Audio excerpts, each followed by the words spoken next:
Hay una situación dramática que están viviendo comunidades de la zona Triqui Baja, cuyo centro ceremonial o chumá es Copala, San Juan Copala, pero son varias comunidades pues ya con un conflicto de hace años, y lo más reciente que hemos podido documentar es que el Estado está obligado a garantizar el retorno de triquis desplazados. Esto a propósito de un amparo que ha concedido un juzgado federal.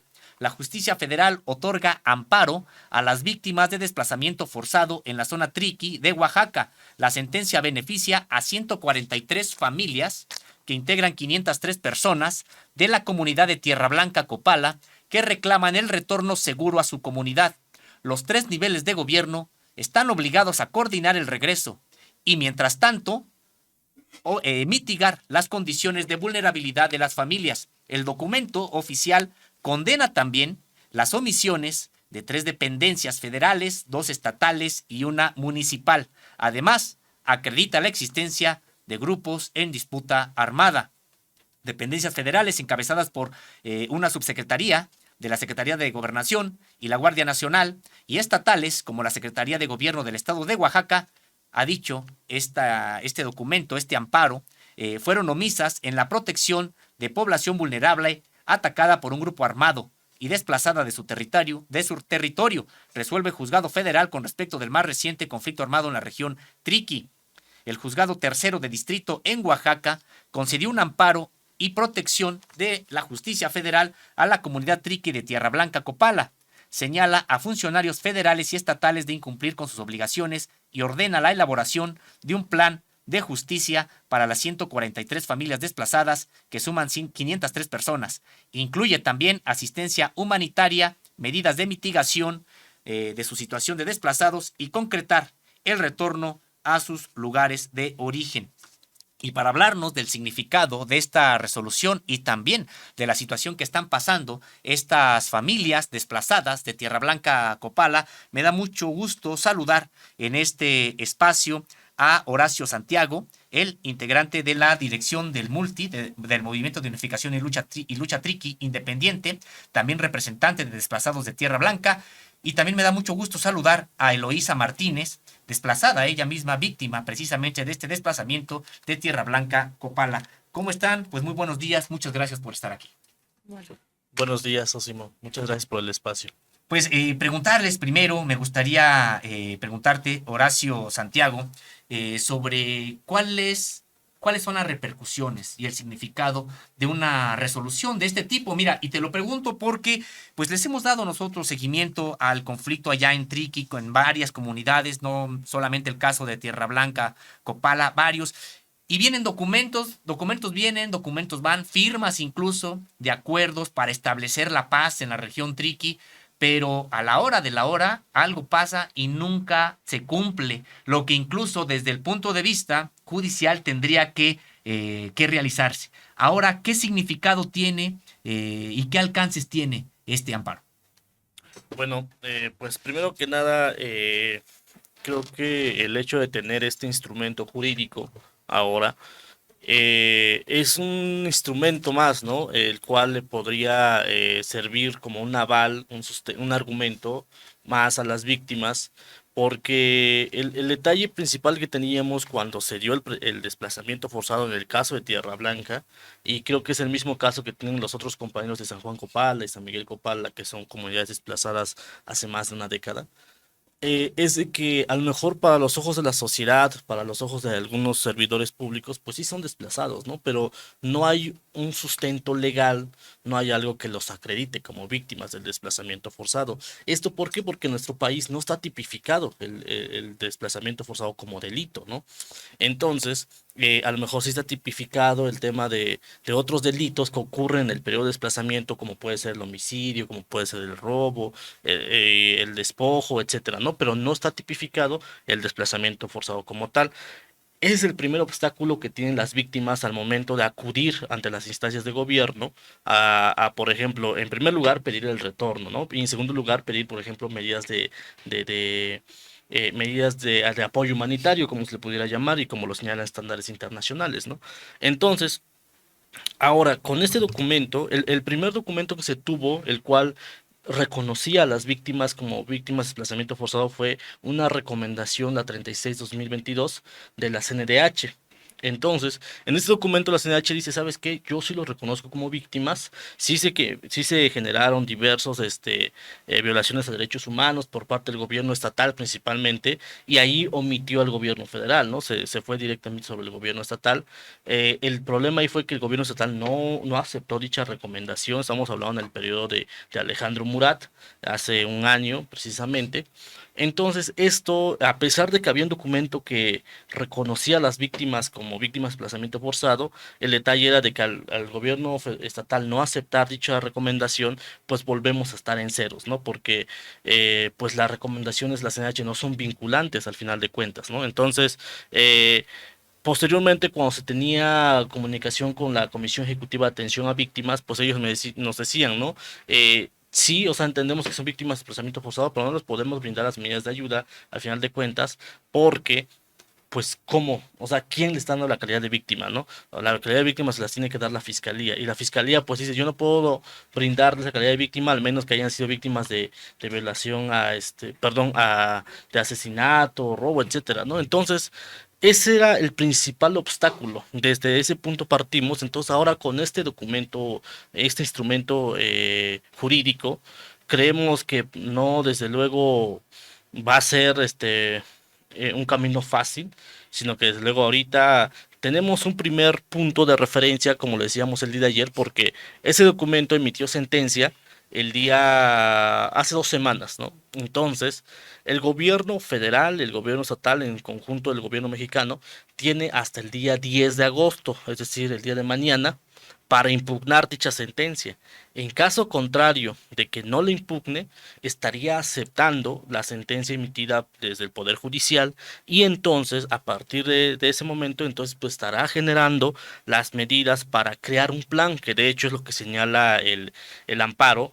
Dice, va en dos vías, ¿no? La primera vía dice, ¿sabes qué? Tienes que generar un plan para el retorno de las familias desplazadas a Tierra Blanca, Copala, pero mientras eso no suceda, mientras se encuentre en calidad de desplazamiento, tienes que buscar de cierta manera mitigar pues la vulnerabilidad en la que se encuentran las familias desplazadas, hablando en el acceso a tema médico, educativo, vivienda, alimentación, etcétera, ¿no? Y no es porque así lo piden las víctimas, sino que así lo señalan los estándares internacionales en temas de derecho de desplazados forzados internos, ¿no? Entonces, yo creo que ahorita, pues mañana se vería si hay o no hay la voluntad del Estado mexicano para atender a las víctimas. Desde ahí yo creo que sería un punto de referencia para ver si se impugna dicha sentencia. Estamos hablando entonces de que el Estado mexicano pues sí estaría pues en contra de esta parte, ¿no? Que realmente se está haciendo, se está operando un plan para el retorno desde el 2021, que estamos tratando de buscar alternativas, hemos instalado distintas mesas de trabajo con el gobierno federal y el gobierno estatal.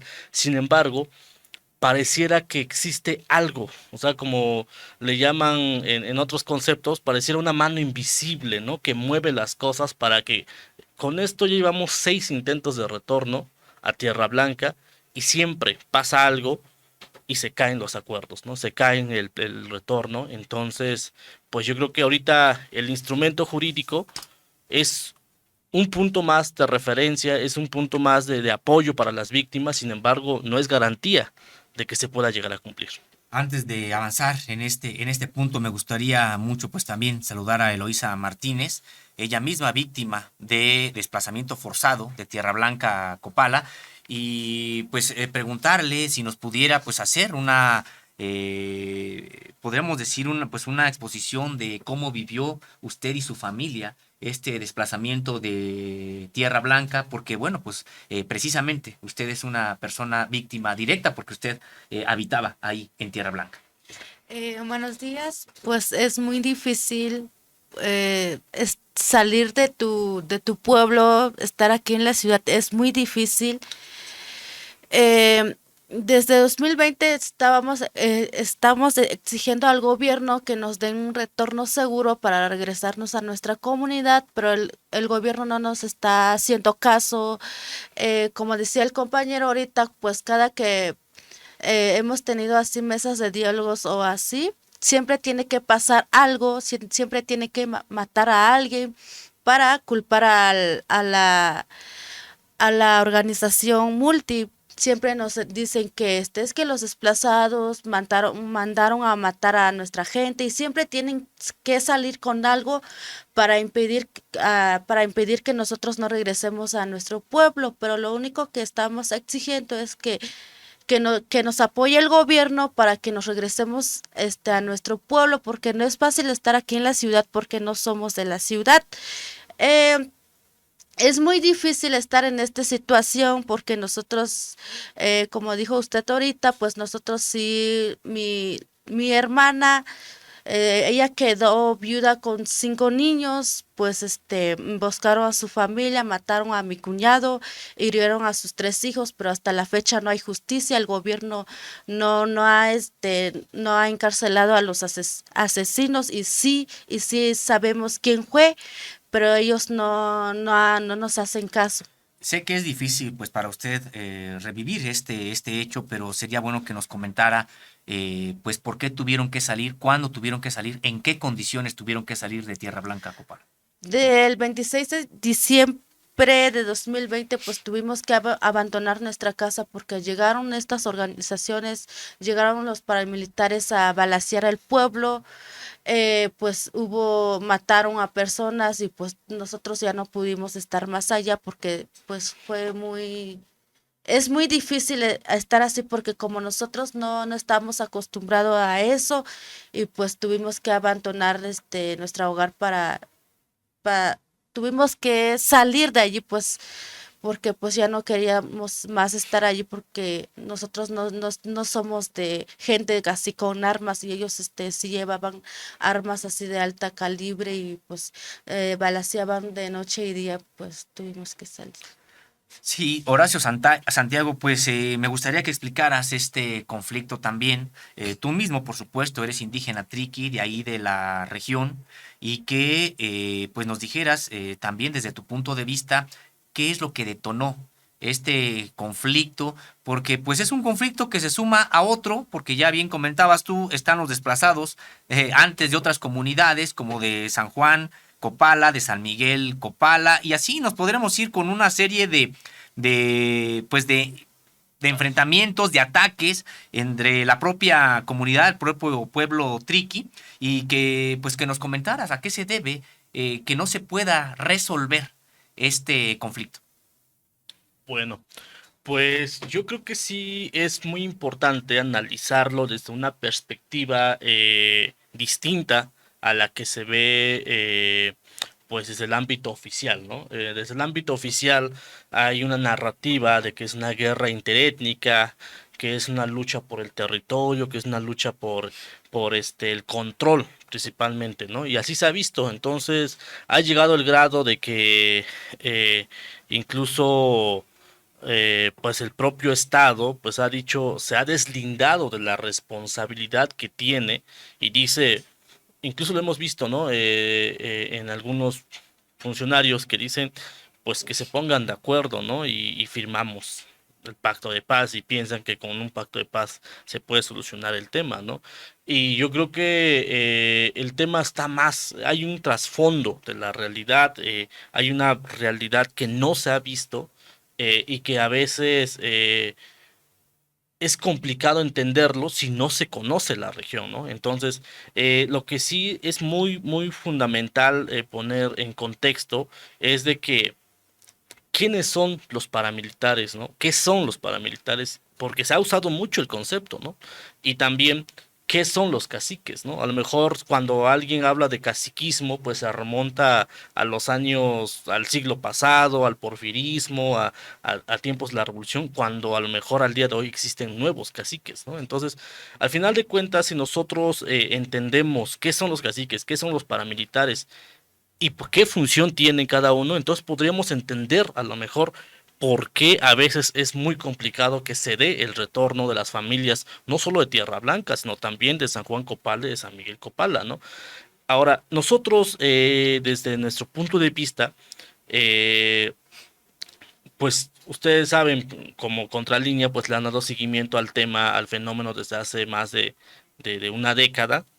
En la región Triqui, pues hubo un momento en el que, debido al contexto de la violencia que también existía en ese momento, surgió la necesidad de crear una organización, no política, sino una organización comunitaria en ese momento, ¿no? Para poder hacerle frente al caciquismo, hacerle frente al tema de la violencia y desde luego generar la unidad del pueblo Triqui. Y ese proyecto comunitario sembró un parteaguas en su momento, en los años 80 estamos hablando, ¿no? Entonces, cuando se genera este proyecto político, desde luego tuvo el respaldo desde la sociedad civil, desde la sociedad intelectual, académicos, universidades, etcétera, ¿no? Entonces, tanto que hasta podemos hablar que personajes que son una referencia moral al día de hoy estuvieron respaldando ese proyecto, y estamos hablando de la creación de una organización comunitaria como lo es, como lo fue el Movimiento de Unificación y Lucha Triqui Independiente, que es el MULT, ¿no? Sin embargo, es importante analizar la coyuntura que en Oaxaca, el priismo que existe en Oaxaca, y lo podría decir hasta el día de hoy, porque no se ha acabado. El priismo que existe en Oaxaca es diferente al priismo que podemos hablar de Atlacomulco, ¿no? No se compara, porque el priismo de Oaxaca todavía está estructurado a base de caciques principalmente, ¿no? Caciques más bien desde un punto más radical, ¿no? Que mantienen el control del territorio. Este, y eso lo podemos ver muy fácil, ¿no? A través de Juztlahuaca, lo podemos ver en Putla, en Tlaxiaco, por ejemplo, aún siguen, que son municipios cercanos a la región Triqui, y que por la división administrativa se tiene que colindar, o se tiene que tener esa subordinación a estos municipios, ¿no? Entonces, realmente al final de cuentas, lo que ha generado es de que a través de los años, el Estado o la élite priista en Oaxaca ha buscado cómo ir eh, golpeteando a las organizaciones comunitarias que se han tenido, tanto de que en su momento, después de la creación del MULT, en los años 80, se generó una guerra en la región Triqui, que se disfrazó de una guerra, así como lo mencionan ahorita, una guerra interétnica, porque había otra organización que fue creada por el Estado, tal cual, que generó esa guerra. Estábamos hablando de los años 80, 90, más o menos, La Ubisoft, la dice. Ubisoft precisamente, ¿no? Y se vio así como una guerra interétnica. ¿Por qué? Porque parecía que eran triquis peleándose entre triquis, ¿no? Sin embargo, hay que mencionar que cuando el Estado cambia la estrategia, cuando ve que no funciona la estrategia de golpeteo militar, o por llamarlo así, cambia la estrategia y prefiere generar esos lazos de entre los dirigentes del MULT con el Estado, subordinarlos, generar esa cooptación, ¿no? La diferencia ahí fue que algunos aceptaron subordinarse y otros no. Los que no aceptaron subordinarse por respeto a sus ideales, por respeto al movimiento que crearon una década o 2 décadas atrás, lo que pasó fue que empezaron a ser asesinados, empezaron a ser exiliados, y ponemos el claro ejemplo, ¿no? Tenemos, apenas hace 2 años falleció el compañero Juan Acevedo, que fue uno de los fundadores del MUL y que tuvo que ser exiliado aquí en Ciudad de México, y todavía vive su hermano Enrique Acevedo, que es otro de los fundadores del MUL como tal, ¿no? Otros fundadores, como lo fue Paulino Martínez Delia, por ejemplo, pues él fue asesinado, ¿no? Y los líderes que en su momento fueron cooptados, pues le echaban la culpa a la guerra interétnica que existía, ¿no? Entonces, hay que entender que después de esto, la subordinación que existe de esta dirigencia con el Estado logra que posteriormente le den un partido político, el cual todos conocemos, que es Partido Unidad Popular, ¿no? A través de ahí es cuando el MUL deja ya tal cual su lucha por el pueblo, y empieza su lucha electoral, empieza a participar ya para poder obtener curules, para poder ir ya hablando de presidencias municipales. Se va incrustando dentro del aparato político mexicano, y esto hace que de cierta manera se existan esos lazos entre el gobierno y el MUL como tal, ¿no? Entonces es lo que siempre se ha denunciado, precisamente a raíz de esa cooptación que existe entre el gobierno y el MUL, es lo que hace que se genere una disidencia, dentro del propio MUL empieza a haber gente que empieza a criticar la forma en cómo se estaba llevando a cabo la coordinación, cómo se estaba subordinando la creación de un partido político, el que el dirigente del MUL en ese momento, que era Rufino Merino Zaragoza, fuera diputado local por Partido Unidad Popular. Entonces traemos toda esta parte que genera un cúmulo que explota en algún momento porque la dirigencia, en lugar de buscar el diálogo, de negociar, si queremos llamarlo así, con los disidentes, pues empieza a generar una ola de violencia para asesinar a los disidentes, ¿no? A los que empezaban a criticar, a los críticos de su administración, por llamarlo así. Sí. Y Bueno, nace el Multi, ¿no? así es. ¿Esto de qué años estamos hablando? Estamos hablando del 2006, precisamente. 2006, que fue además cuando precisamente en Contrarina pudimos pues entrar y poder documentar esta parte de pues de este devenir que ya nos comentas. Antes de continuar con esta parte, me gustaría mucho preguntarle precisamente a Eloísa Martínez sobre la situación hoy, dónde está viviendo su familia, en dónde se encuentra su familia, y me refiero no solamente sus hijos o su esposo, si es que usted tiene, sino sus padres, hermanos, ¿qué es lo que está pasando? ¿Dónde se encuentra hoy su familia que tendría que estar allá en Tierra Blanca, Copala? Pues seguimos aquí en el plantón. Estamos viviendo en una casa que fue tomada. Pues es muy difícil también estar porque todavía estamos en plantón. Estamos como 30 personas en la casa. Eh, en total somos 143 familias que fuimos desplazadas, pero los demás compañeros están en Yosuyusi, pero estamos sufriendo mucho porque es muy difícil estar aquí en la ciudad, no es fácil. Por eso, exigimos el retorno seguro para regresar a nuestro pueblo, porque tenemos a niños que no tienen educación ahorita, tenemos a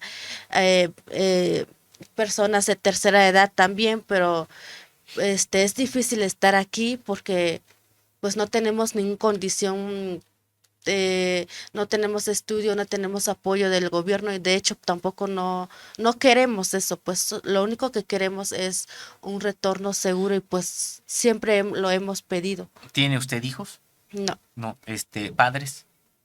No viven sus padres, pero sí me imagino sus tíos. mis Tiene... hermanos, familias, sí, tenemos allí, allí donde estamos viviendo por ahora. Sí, en Yosoyusi, que es una comunidad que ha dado cobijo a desplazados, Sí. una comunidad también de ahí mismo de la región que le ha dado cobijo. ¿Hay familiares de usted ahí en Yosoyusi? Ujú. Primos también, pero sí, pues agradecemos mucho a la comunidad porque nos dieron refugio desde el principio y pues eh, nada más por dar el refugio a los desplazados, pues ya empiezan esta gente a atacar a la comunidad. A veces ellos llegan a balacear al pueblo, yo sí también, y pues sí, también hay que pedir que ellos lo dejen de hacer, pues porque nosotros no estamos buscando violencia, sino nosotros queremos que el pueblo, pues queremos paz para toda la región Triqui, y pues pues los compañeros están allí viviendo en la comunidad, pues esta gente llega a disparar o emboscan a la familia desplazada, otros o a otra gente y pues lo primero que hacen, sacan comunicado, van hacia Multi, es que Multi manda a su gente a emboscar a su misma gente y siempre buscan la manera de jugar o de engañar a la gente. Y pues nosotros no queremos eso, ya no queremos más violencia en la comunidad Triqui o en la región Triqui, porque nosotros los jóvenes queremos paz, queremos vivir en paz y pues esta gente no nos dejan en paz.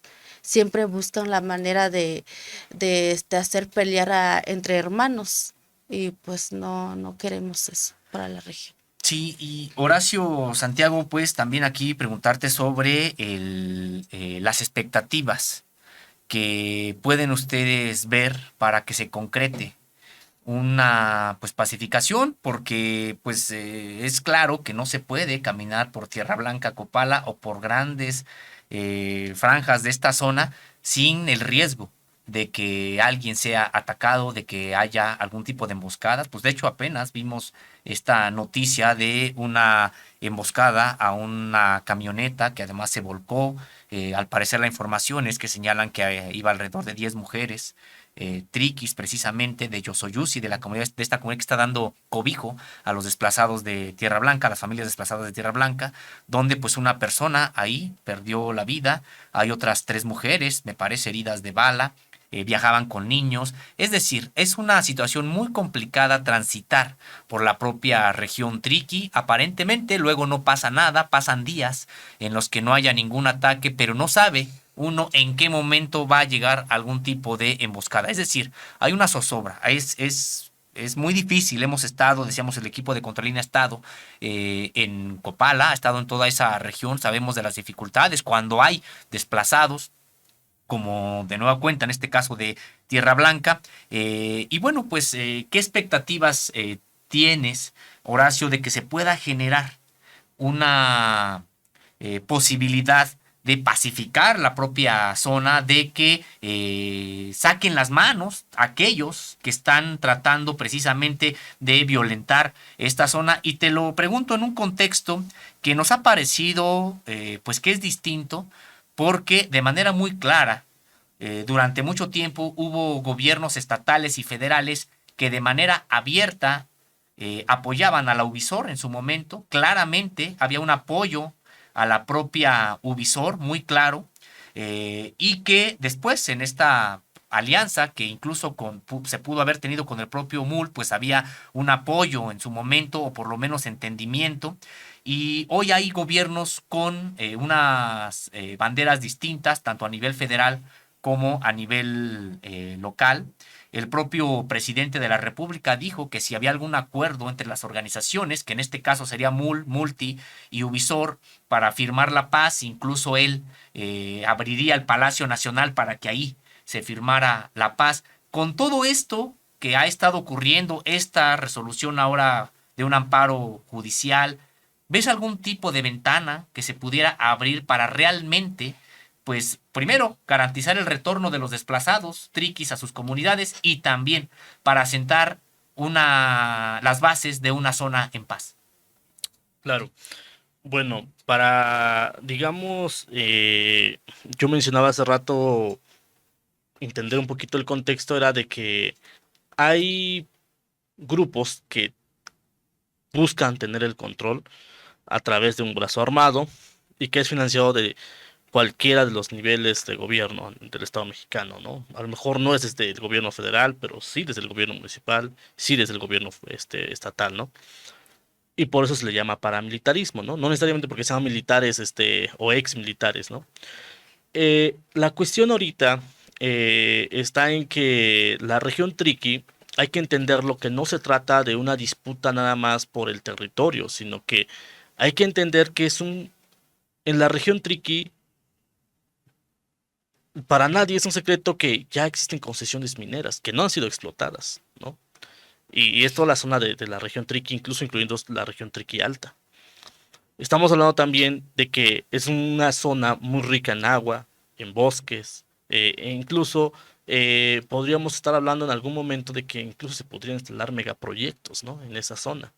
Entonces, por eso es de que hay que verlo desde una visión distinta, porque se ha visto mucho como una guerra entre dos, tres organizaciones, pero realmente lo que nosotros hemos visto es de que hay una organización o digamos, hay un grupo que tiene el control de una dirección de una organización y que se disfraza, ¿no? O sea, el problema no son las bases, siempre lo hemos dicho, no son las bases, porque no es de que todos estén peleando contra todos, no es de que, digamos, si alguien de algún pueblo del MUL va a la zona Triqui, a la zona del Multi, por ejemplo, tenga problemas. De hecho, la gente incluso de la base convive como si nada. Sin embargo, el problema es la dirección del MUL, por ejemplo, lo tiene una familia que se llama Ortiz, que tiene el apellido Ortiz, y ellos son los que están incrustados dentro del aparato político, llámese sobrinos, hermanos, tíos, etcétera, son los que están incrustados dentro del aparato político mexicano, ¿no? Y este grupo tiene el control de una organización y a la vez tiene el control de un brazo armado. Este grupo, ¿qué es lo que quiere? Quiere tener el control total de la región Triqui para posteriormente incluso si hay intereses empresariales, si hay intereses, digamos, la élite, pues empresarial principalmente, y estamos hablando, si no mal recuerdo, hace poco vi una información de que en la región Triqui son empresas mineras canadienses las que tienen esa concesión que no han sido explotadas. Entonces, si se llegara a tener el control total, si un solo grupo llegara a tener control total, pues le va a ser muy fácil incluso generar algún tipo de acción de corrupción, un acto ahí que a favor de que la empresa pues juegue y busque explotar esos recursos naturales. No estoy hablando solamente del tema minero, sino del agua, por ejemplo, instalar una hidroeléctrica o alguna presa e incluso explotar la tala de árboles, ¿no? Entonces, esa es esa parte. ¿Por qué no les conviene que regrese la gente desplazada? Porque los mismos que ahorita andan en las calles exigiendo hacer valer sus derechos por un retorno, son los mismos que se van a oponer en algún día a algún megaproyecto. Entonces, no conviene, es mejor sacarlos, es mejor que estén fuera y que ya no regresen. Entonces, es por eso, digamos, que se oponen mucho y hay que hablar también, y hay que decirlo claro, en la zona que actualmente maneja este grupo caciquil, colinda con Guerrero. Y ahí se ha visto, aunque es un secreto a voces, se ha documentado que existe la siembra de amapola. ¿Por qué no permiten que ingrese la seguridad pública a la región Triqui? Y se disfrazan detrás del discurso de la militarización. Pero realmente, una zona que no entra la seguridad pública y que es garantía de que entra la seguridad pública, para los grupos que se dedican a la siembra y cosecha de la amapola, por ejemplo, es un lugar, es un paraíso. Entonces, hay que ser honestos, pues, o sea, ¿qué es lo que protege a estos grupos que no permiten el ingreso a la seguridad pública? De hecho, recuerdo que pues los desplazados, las familias desplazadas, pues demandaban la presencia de la Guardia Nacional ahí. No tanto de la Guardia Nacional, sino más bien lo que demandaban era que fuerzas de seguridad del ámbito federal estuvieran en Tierra Blanca. ¿Por qué? Porque en el 2021, a principios de 2021, la gente sí logró regresar. O sea, sí se generó un retorno a Tierra Blanca, que duró 3 días nada más. Regresaron a Tierra Blanca con la seguridad estatal, y la seguridad estatal lo que hizo fue a los 3 días abandonó a la gente y se va, y este grupo armado vuelve a atacar a la población y genera otros 5 asesinatos. Entonces, es por eso que la gente no confía en la seguridad estatal, ¿no? Y por eso decían solamente el federal, por eso, ¿no? Entonces, por eso mencionaba que ahora, si realmente queremos de que un plan de paz, un proceso de paz esté bien cimentado y realmente sea para la región Triqui, no va a ser a través de un documento, porque tenemos el claro ejemplo del 2012 cuando se firmó un documento de paz entre el MUL y Uvisor, pues las muertes siguieron existiendo, la violencia siguió existiendo, tanto que generó un nuevo caso de desplazamiento forzado, ¿no? Entonces, el detalle es, hay que analizar, identificar a los actores generadores de la violencia, tanto actores internos como actores externos, ¿no? Eso es lo primero. Y en segundo lugar, a los actores externos que son los que inyectan, son los que financian el recurso hacia estos movimientos, sí es importante buscar cómo, como dijeran comúnmente, cortarles la llave, ¿no? Porque son a lo mejor lo hacen para tener el control de la región, para sus intereses personales. Sin embargo, dentro de esa dinámica de control, están generando cientos y cientos de víctimas, cientos, miles de desplazados. Si contamos Copala, San Juan Copala, San Miguel y Tierra Blanca, estamos hablando de más de 1,200 desplazados. Entonces, sí es importante que se pueda identificar esto en primer lugar, pero por otro lado será importante construir un plan el cual vaya a solucionar uno a uno cada uno de los fenómenos sociales que vive la región Triqui, empezando por el tema de desplazamiento. Por ejemplo, nosotros le decíamos al gobierno federal de que era importante ir trabajando sobre etapas. La primera etapa sería solucionar el caso de desplazamiento forzado. En una segunda etapa, a lo mejor solucionar el caso de la desaparición forzada, que es una bandera que el MUL mismo tiene, ¿no? Nosotros no, pero el MUL lo maneja. Ok, vayamos sobre desaparición forzada. En una tercera etapa, vayamos sobre las personas que están presas de manera política, ¿no? Los presos políticos. Vayamos avanzando uno a uno en cada una de las etapas hasta llegar a un punto de referencia, que el objetivo final sea la paz, el pacto de paz, ¿no? Pero si vamos solucionando cada uno de las problemáticas de la región, incluso el pacto de paz hasta sería meramente protocolario, pero está solucionando realmente cada una de las dinámicas, no al revés. No empiezas por un pacto de paz y después generas una agenda. Primero vas solucionando, retornas a la gente desplazada de cada una de las comunidades, buscas las personas desaparecidas, ok, que aparezcan, el tema de los presos políticos que salgan de la cárcel, porque hay que ser sinceros, están presos gente del MUL, gente del Multi, gente del Visor, hasta gente que no tiene que ver con ninguna organización, están presos, ¿no? Hay que buscar que se liberen, ¿no? Y los que realmente cometieron los delitos, pues ni modos, ¿no? O sea, si están comprobados, ni modos, pero los que están por temas políticos tienen que ser liberados, ¿no? Viene un tema, por ejemplo, yo me acuerdo que uno de los principales detonadores de la violencia en su momento, en 2006, fue el presupuesto público, ¿no?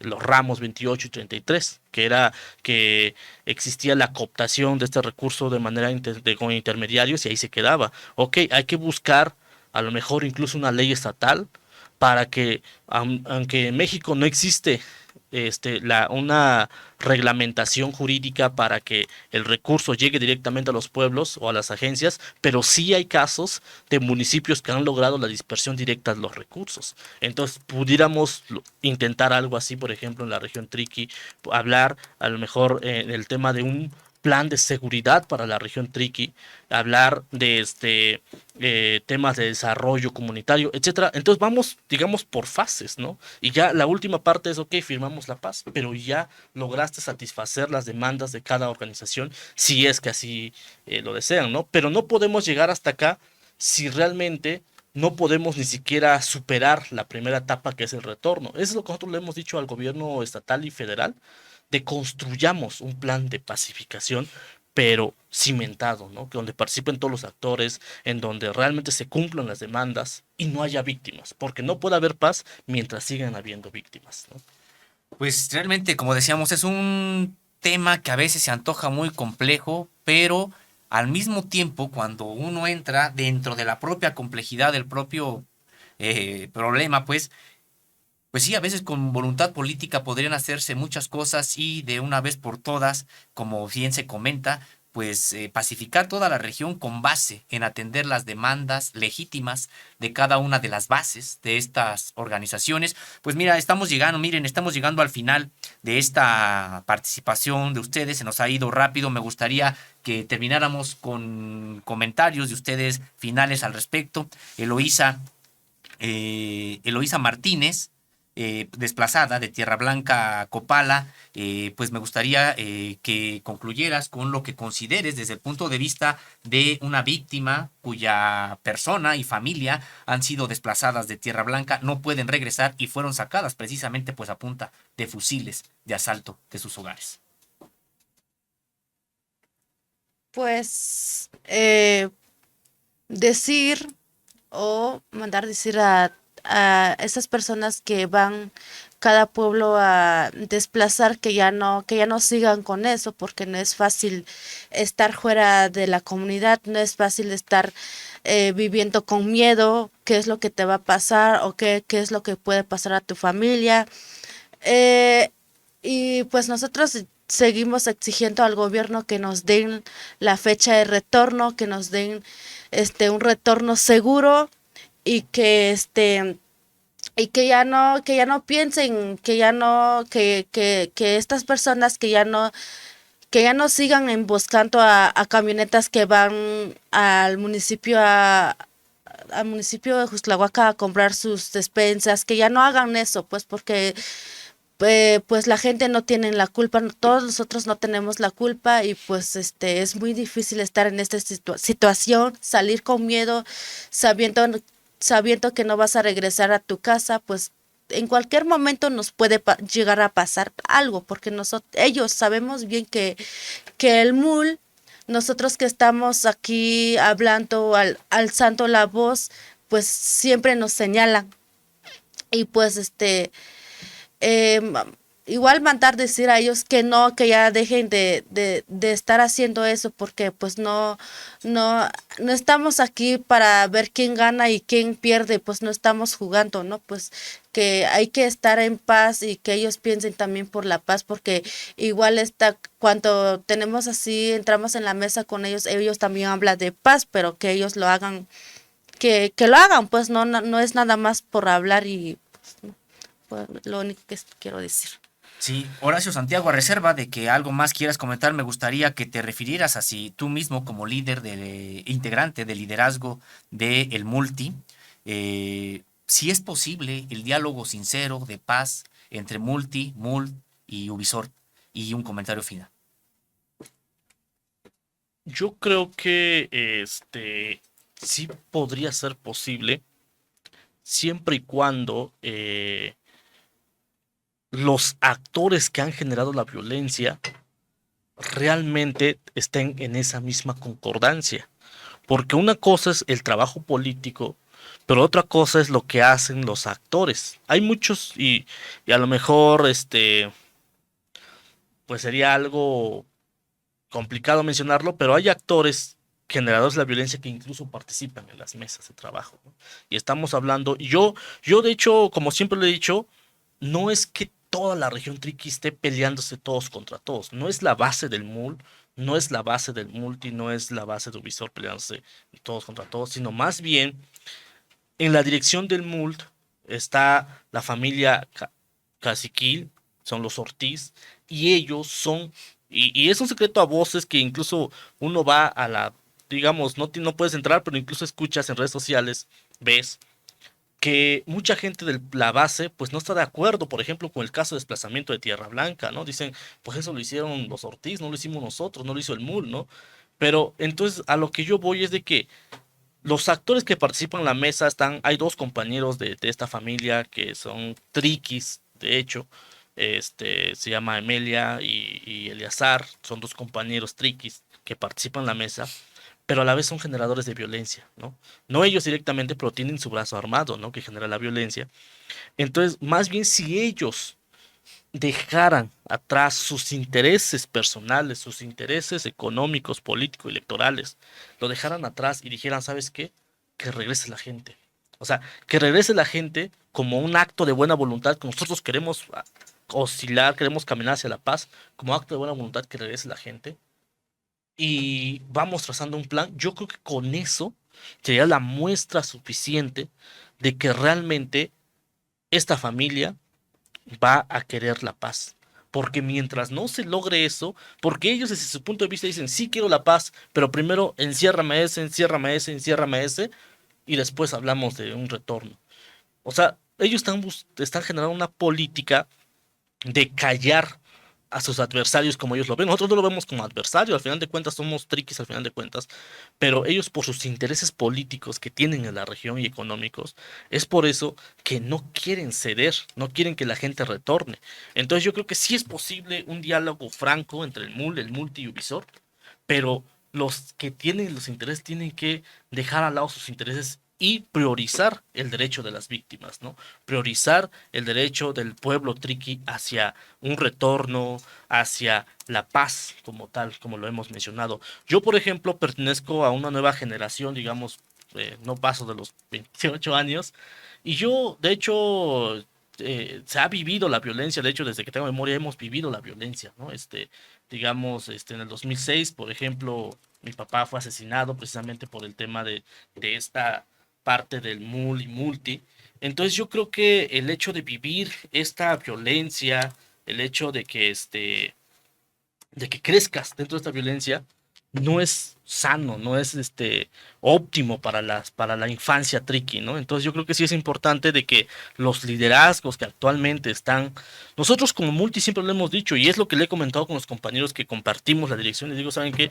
Vamos a trabajar de esta manera, vamos a empujar la paz, vamos a sentarnos con el Estado, vamos a exigirle al Estado que se arme un plan de paz para la región, y así lo hemos hecho desde el 2021 hasta la fecha. Nosotros no nos hemos parado de la mesa que instaló el gobierno, seguimos y a la hora que nos convoquen ahí estamos, pues. Si es a medianoche, una vez estuvimos a las 3 de la mañana en una mesa de trabajo y ahí estamos. Pero como lo vuelvo a decir, el MUL es el que siempre ha condicionado su participación, y el problema es que en el discurso ellos dicen, nosotros queremos la paz, nosotros queremos, somos apostadores de una pacificación, pero en los hechos no se traduce de esa manera, ¿no? Entonces yo creo que sí es importante hacerle un llamado, en primer lugar, pues al gobierno federal.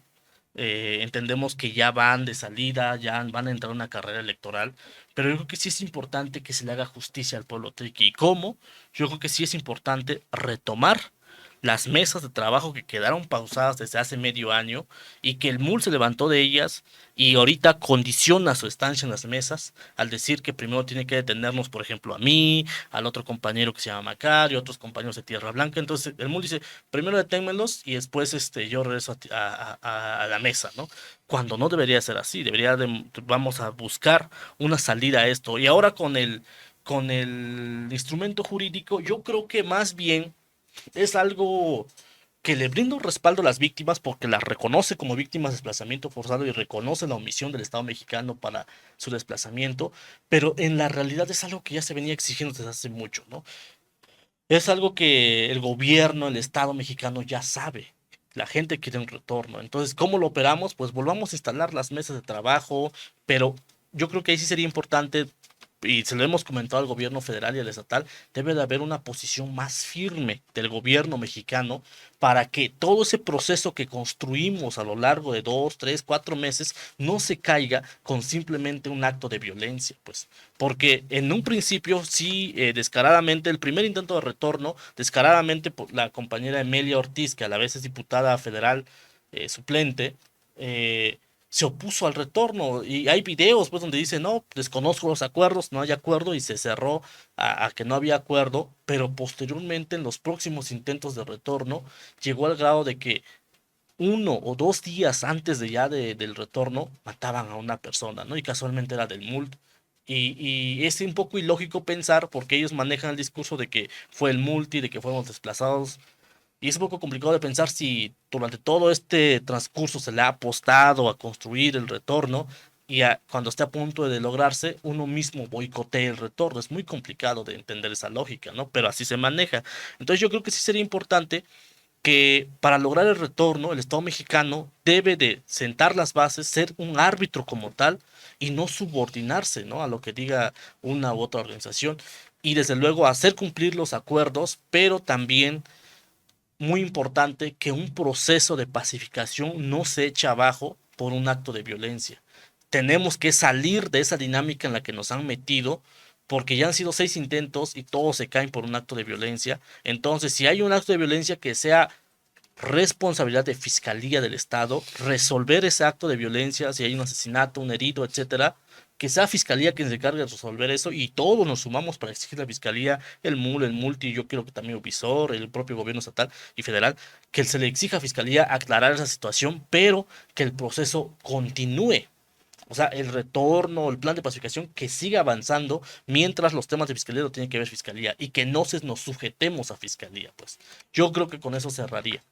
Pues muchas gracias, les agradecemos mucho, valoramos mucho que estén aquí en este estudio Horacio Santiago, integrante de la dirección del Multi y representante de desplazados de Tierra Blanca, y también Eloísa Martínez, víctima de desplazamiento forzado de Tierra Blanca, Copala. Pues muchas gracias por haber estado aquí con nosotros.